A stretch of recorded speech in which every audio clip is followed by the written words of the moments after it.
Hello guys, இன்றைக்கி நம்ம என்ன கிராஃப்ட் பார்க்குறோன்னா, சின்ன வயசில் எல்லோரும் வந்து ஐஸ்கிரீம் வண்டியை பார்த்தா ஓடாத ஆள் யாரும் இருக்க மாட்டீங்க. ஸோ அதில் ஒரு கேஸ் நானும் ஒருத்தி தான்.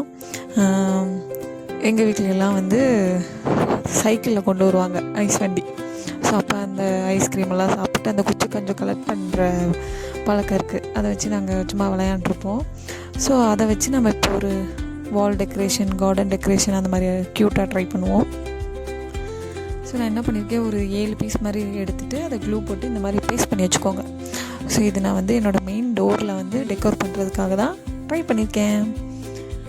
எனக்கு பிடிச்ச கலரில் ஆரஞ்சு, எல்லோ, அப்புறம் ப்ளூ கலரில் வந்து நான் பெயிண்ட் பண்ணிட்டேன். ஸோ நீங்களும் உங்களுக்கு எப்படி பிடிச்சிருக்கோ அந்த மாதிரி நீங்கள் ட்ரை பண்ணி பாருங்கள். ஸோ நல்லா பெயிண்ட் பண்ணிவிட்டு இதில் நான் என்ன பண்ணியிருக்கேன்னா, எனக்கு சடனாக வந்து இதான் எனக்கு தோணுச்சு.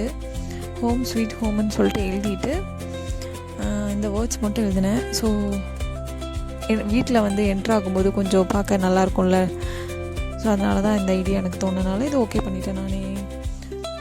இந்த மாதிரி 3 பீஸ்லேயும் வந்து எழுதி வச்சுக்கோங்க. ஸோ ஃபைனலாக வந்து நமக்கு இப்படி தான் 3 பீஸும் நமக்கு கிடச்சிருந்தது. உங்களுக்கு வேறு மாதிரி ஏதாவது ஐடியா இருந்தாலும் நீங்கள் ட்ரை பண்ணி பாருங்கள். கலராக பெயிண்ட் பண்ணும்போது தான் நமக்கு ஒரு சாட்டிஸ்ஃபேக்ஷனே கிடைக்கும். ஸோ நானும் அந்த மாதிரி ஒரு ஆள் தான். எனக்கு பிடிச்ச கலர்ஸில் என்னோடய வீட்டை டெக்கோர் பண்ணி பார்க்கறதுல எனக்கு ரொம்ப விருப்பம். ஸோ அந்த மாதிரி தான் இதையும் நான் வந்து ட்ரை பண்ணியிருந்தேன்.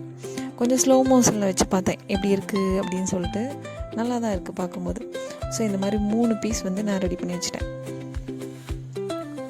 3 பீஸுமே எனக்கு பிடிச்ச கலரில் நான் வந்து ட்ரை பண்ணியிருக்கேன். ஸோ உங்களுக்கு அது கண்டிப்பாக பிடிக்கும்னு நினைக்கிறேன். பார்க்கும்போது கொஞ்சம் எம்டியாக இருந்ததுனால என்ன பண்ணிட்டேன், என்னோடய ஹார்ட்டின் திறமையை அதில் காமிச்சிருப்பேன். அங்கங்கே வந்து டாட்டாக தான் வச்சேன். அது ஹார்ட்டின் ஷேப்பில் எனக்கு வந்துருச்சு. ஸோ இந்த மாதிரி 3 பீஸ்லேயும் நான் வந்து ஹார்ட்டின் போட்டேன். ஃபைனலாக வந்து ரிசல்ட் எனக்கு ரொம்ப சூப்பராக வந்திருந்தது. ஸோ நீங்களும் வீட்டில் இருக்கும்போது சும்மா மைண்ட் ரிலாக்ஸேஷனுக்காக வச்சு இப்படி ட்ரை பண்ணி பாருங்கள். நல்லாயிருக்கும். இந்த கிராஃப்ட் ஐடியாஸ் வந்து ஒரு தெரப்பி தான் எல்லாத்துக்குமே. ஸோ நானும் அப்படி தான் நினச்சி இதை நான் பண்ணிகிட்ருக்கேன். கார்டன் ஏரியாலாம் இப்படி டெக்கோர் பண்ணும்போது நல்லாயிருக்கும், க்யூட்டாக. நீங்களும் ட்ரை பண்ணி பார்த்துட்டு எப்படி இருக்குன்னு எனக்கு கமெண்ட் பண்ணுங்கள் மறக்காமல். ஏன்னா நான் இப்போ தான் சேனலில் என்னோடய ஃபர்ஸ்ட் வீடியோ. உங்களுக்கு இந்த வீடியோ பிடிச்சிருந்தா மறக்காமல் ஷேர் பண்ணுங்கள், லைக் பண்ணுங்கள், சப்ஸ்கிரைப் பண்ணுங்கள், கமெண்ட் பண்ணுங்கள், ஓகேவா? முக்கியமாக நம்ம வீட்டில் எல்லாம் வந்து டபுள் சைட் டேப் மேண்டரியாக இருக்கும்.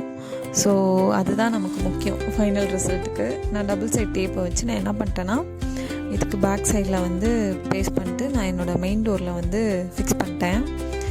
பார்க்கும்போது சூப்பராக இருந்தது.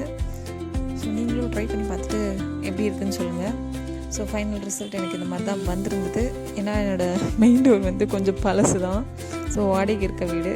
ஸோ இப்படி தான் ஃபைனலாக ரிசல்ட் அவுட்கம் வந்திருந்தது. Tata, bye bye.